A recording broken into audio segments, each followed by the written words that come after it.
नौ तारिख में भारत बंद आंदोलन को नहीं विभिन्न संगठन तरफ बंद डाकरा दि नवरंगपुर जिले में यार प्रभाव देखा यहां नहीं विभिन्न संगठन पक्षर जिलार सदर महकुमा एक सांबादिक सम्मेलन आयोजन होती संगठन पक्षर जिलावासी आंदोलन में सामिल हो सहयोग करने को निवेदन कर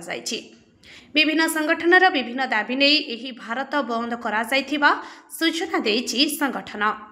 आसंता 9 तारिख में सकाल 6 घंटा ठारू संध्या 6 घंटा पर्यंत यही भारत बंद रहिबो बोली कहिसंती सांबादिक सम्मेलन आवाहक राजेश जानी।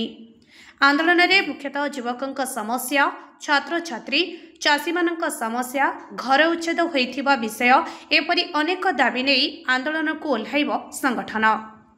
सरकार जो नीति करिसंती ताहा एक विरोधी नीति होइथिबारु एहाको विरोध करी एही आंदोलन डाकरा देइथिबा सांबादिक सम्मेलन रे सूचना देइछंती। सांबादिक सम्मेलन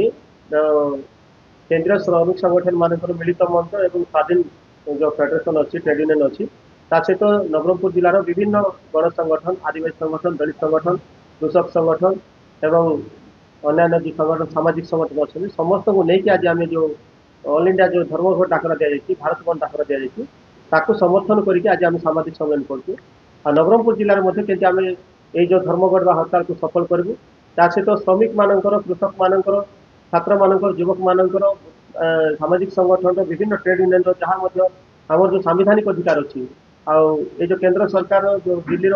बीजेपी सरकार हूँ कि राज्यर जो डबल इंजिन सरकार जो आम माने श्रमिक एवं कृषक बा दलित मानकर आदिवासी मानकर जो संख्यालघु जो निर्यातना होती से विषय को लेकिन आम जो डाकरा दि जाए आम समस्त एकजुट होकर आम आम लड़ई को लड़ू बोलिक तो से भितर एका आम नवरंगपुर जिले में जो मैंने अच्छा समस्त को आम नवेदन कराया चाहूँ जो व्यवसायी मान जो व्यवसायी ना जो ऑनलाइन मार्केटिंग चलती ऑनलाइन मार्केटिंग लगा माने जो अधिक बढ़ी जावा कारण ट्रेडिशनल मार्केट को जो माड़ होती तार लगी आम व्यवसायी मान अनुरोध करूँ आंदोलन से समर्थन करेंगे एवं जो परिवहन श्रमिक अच्छा जो मैंने ड्राइवर अच्छा हेल्पर कंडक्टर अच्छा जो मैंने गैरेज कर काम कर जो अधिकार पाए परिवहन श्रमिक कल्याण बोर्ड गठन कर निर्माण श्रमिक कल्याण बोर्ड को जो सरकार जो योजना करर्तमान डबल इंजिन सरकार जे निर्माण श्रमिक कल्याण बोर्ड को से माने केंद्र सरकार सहित मेसेज देवाई चाहूँगी जहाँद्वारा आमर जो सहायता मिलवाटा से आमको ठीक मिल पार नहीं तो तार लगे आम से आम जो श्रमिक संगठन तरफ विरोध कर श्रम कोड जो 44टा श्रम कोड थी सरकार पूरा संकुचित करके जो 4टा कराई जो योजना कर जहाँद्वारा श्रमिक मानकर संगठन ट्रेड यूनियन कर जो अधिकार अच्छी से भितर आमर माने असुविधा होता सहित अन्य क्षेत्र में जो 8 घंटा परिश्रम 8 घंटा जो दैनिक जो आमर काम करवार ये टाइम थी बढ़े जो 12 घंटा कराई जो निष्पत्ति नहीं जो कार्यकारी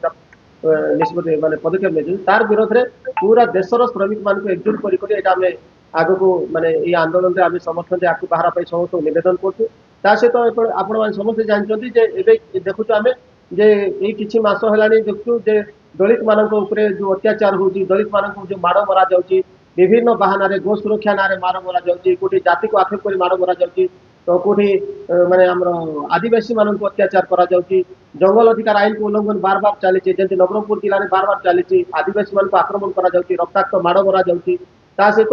जो मैंने दीर्घ वर्ष धरिक जो घर कर चाष कर जमी उच्छेद कराई जो योजना चलती से घर भांगी दि जाऊँगी तो से सबको स्थायी समाधान करा समस्ते केमती भल बचे आ समस्ते केमती भल रे सरकार गोटे भल आईन आणतु भल नियम करतु बोलिकी ये जो केंद्र और राज्य सरकार जो जनविरोधी नीति अच्छी से जनविरोधी नीति श्रमिक विरोधी नीति कृषक विरोधी नीति को लेकिन आम प्रतिवाद कराई बोलिक सर्वभारत स्तर जो आम जो 10 गोटी ट्रेड यूनियन तरफ जो हड़ताल व धर्मघट डाकरा दि जाए समर्थन कर आम नवरंगपुर जिले में नवरंगपुर जिलार समस्त व्यवसायी मान को समस्त आमर श्रमिक संगठन को आदिवासी संगठन को विभिन्न सामाजिक संगठन को ट्रेड यूनियन मान को समस्त को अनुरोध करुँ 9 तारिख सकाल 6 रु संध्या 6 12 घंटा जो हड़ताल हम समस्ते समर्थन करूँ एवं केवल जरूरीकालीन सेवा का आम जारी रोटा मेडिकल जो जरूरीकालीन सेवा कि अन्य क्षेत्र बाकी आम दुकान बजार गाड़ी मोटर बा स्कूल ऑफिस कॉलेज जहाँ अच्छी समस्त को पूरा अक्षचक बंद करी जो आम धर्मघट को सफल कराई बोली समस्त को नवेदन करूँ सब छात्र संगठन युव संगठन सामाजिक संगठन समस्त जनसाधारण नवरंगपुर जिलार ये जो सरकार जनविरोधी नीति विरुद्ध में निजर एकता देखापे बोलिक आमर 9 तारिख दिन सकाल 6 रु संध्या 6 जो बंद रे सामिल हूँ धर्मघट सामिल हूँ बोली आज सामाजिक सम्मेलन द्वारा समस्त को अनुरोध करूँ। नवरंगपुर करेश उपासी रिपोर्ट लिव लाइव ओडिया।